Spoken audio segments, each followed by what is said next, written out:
And welcome back to the Hot Lap. We are talking, finally, actually, all of the stuff that happened at WRC Sweden, all the big news coming out of the World Rally Championship in Sweden, where Wales's own Elfyn Evans took the crown.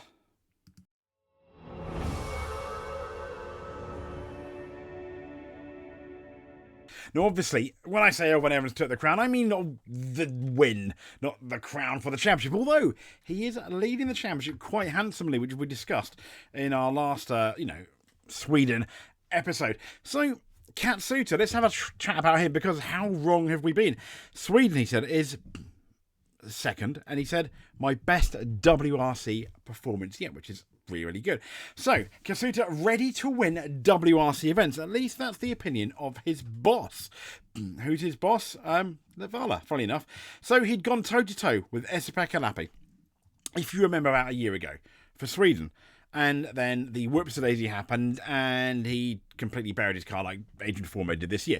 But a year later, his mood, this thing couldn't have been different come the end of the rally. He was smiling from ear to ear, and he was really happy. And Toyota team principal Neuville might apparently have been happier, if rumours are to believe. His Japanese charge, who he's put a lot of faith into, gave him the timeout last year for being a naughty boy, has come back and potentially just missed out on winning a rally, but it was his most convincing performance. Yeah, and he said Taka did the performance that we've been a little bit waiting for it to happen. He said, towards the end of last year, after Chile, you could see there was a change within Taka, and now he had a different approach. He's become a different person in respect of his rally. Maybe Elfyn's, as we know, pulled a barnstorming penultimate stage performance out of the bag to pip Katsuta, which, as good as Katsuta was, that was there were alarm bells sort of for Evans going into towards the end of last year, but this year he's absolutely nailed it. And Neuville isn't disappointed at all by that outcome, and that's the outcome of Katsuta finishing second. He said, by coming in second place, Katsuta demonstrated a stronger winning mentality than ever before, one which Neuville believes he is finally ready to take the next step. He said last year, here, on the same rally, when he was in the hunt for the win, he attacked and he went off. And he continued, now he was holding his mind back and decided that he would secure the podium, and still he was in the fight for the win. So now overall I would say Taka is ready to win rallies, unlike Adrian Fourmaux, who made a mistake. But he has promised that this mistake will not happen again. Hyundai's Fourmaux had a great opportunity to secure, at the time, before his mistake, what could have been a really, really strong result in the Rally Sweden. But despite showing this promising pace on Saturday, he had not one, but two setbacks. First of all, he forgot to fasten his helmet strap before the start, forcing him to stop immediately after launching to secure it, costing him 20 seconds, which wasn't that much, but in terms of how close this rally was fought, in hindsight, that was it. But then he thought, I've got to try and recover for this whoops-a-daisy mistake. You can tell he was cross. He wasn't even, when he came across that stage where he forgot to fasten his mask, he did not even want an interview. I can understand. And he managed to set a fastest stage time, after that. But on the way to the next test, he found himself sadly stuck in a rollback, trying to make up too much, maybe too soon. His off-road excursion meant he had to retire from the day's action, in spite of, let's be fair, they were trying for best part of half an hour, it seemed, trying to get that car out. He would join the rally on Sunday and salvage a single point. But I guess you've got to be in it to win it, but don't make mistakes. This is what rallying's about. Now, despite the frustrating weekend, Fourmaux, who claimed a podium finish in the season opener in Monty, remained optimistic. He said, we were competitive all weekend, so I would say the positive thing is we have the pace, but we need to avoid the mistakes and go from there. He said, I'm happy we could score at least 1 point in the power stage. Yeah, it's the bare minimum, but it's something, so we didn't come back with nothing. And if this guy does win the championship by a point, or secure second or third by a point, absolutely, it was worth it. And that's how close a lot of people think this championship might be. Now, Dirtfish have got an interesting article. Why Evans feels his point lead flatters him. And that point lead sits at 28. And that's over Ogier, who isn't a full-timer. But Evans made the World Rally Championship history at the weekend by scoring more points from a single round than any driver ever has, by becoming the first driver to maximise the new point system that offers 25 for a rally win, additional 2 sets of 5 for the best power stage time, and being the quickest on Super Sunday. Evans moved himself into what is a 28-point lead after just 2 rounds. That is almost unheard of, but he's acutely aware that margin flatters to deceive. Oh, Evans, why are you being negative? He said it's definitely been a good start. Maybe he's being realistic. But he said, obviously, it's just so sensitive in a way. The point system, he says. Like, if I had another repeat of my morning stage on Sunday, I could have finished 4th. And, you know, have very little that day in the points. It just shows how critical Sunday is. Sunday means something, especially when you're in a tight fight now with the points on offer.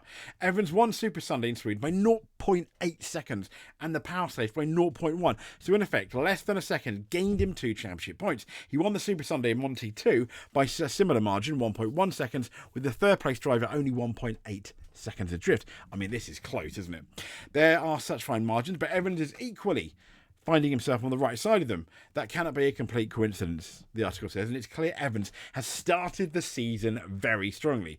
But he doesn't see things as an off-season transformation, as he is quick to point out this form also stretches from the back end of 24. It does. I mean, let's be fair, he won in Japan.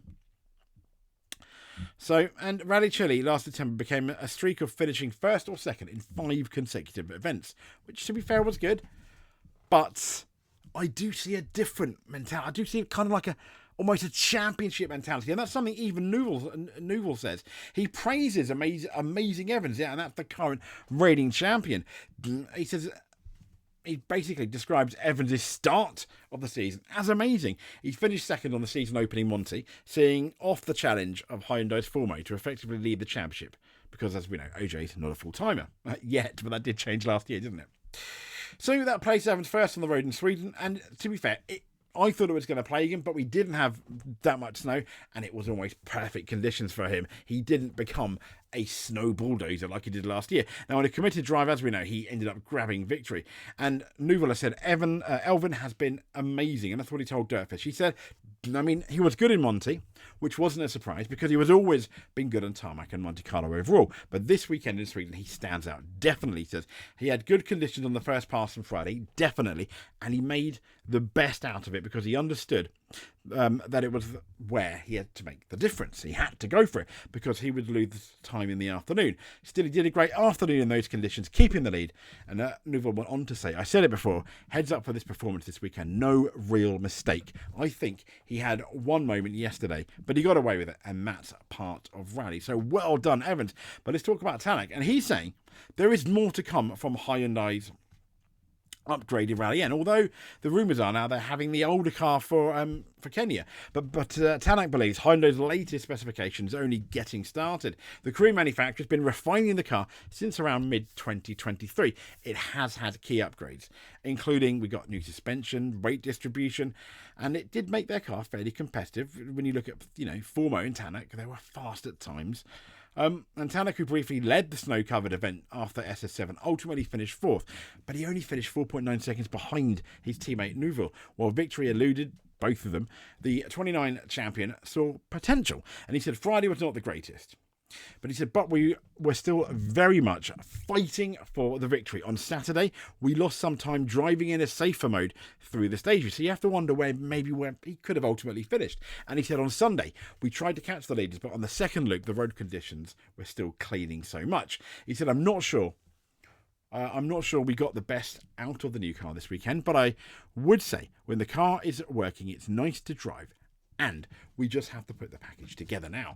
Despite Hyundai's gains, Tanak acknowledged the strength of his former employer Toyota, which has made an impressive start to the season. 1-2 finishes at the first 2 rounds. I mean, it's been amazing. He said Toyota have been very strong. They are doing a good job, and it's something we need to catch up with. Most certainly they do. And if you want to catch up with your rally and don't want to miss an episode, please give us a subscribe. That would indeed give me a smile. Hit that notification button if you don't want to miss a video. But just by clicking on this video is absolutely more than enough. But if you want to do that bit extra, send a like, comment below. Let us know what you think about Elvin Evans. Is he now one of the favourites for the title? But until then, stay safe, speak to you soon, and thank you very much for watching. And it would help if I pressed the right outro button. Hey, there we go, done it again. Cheers.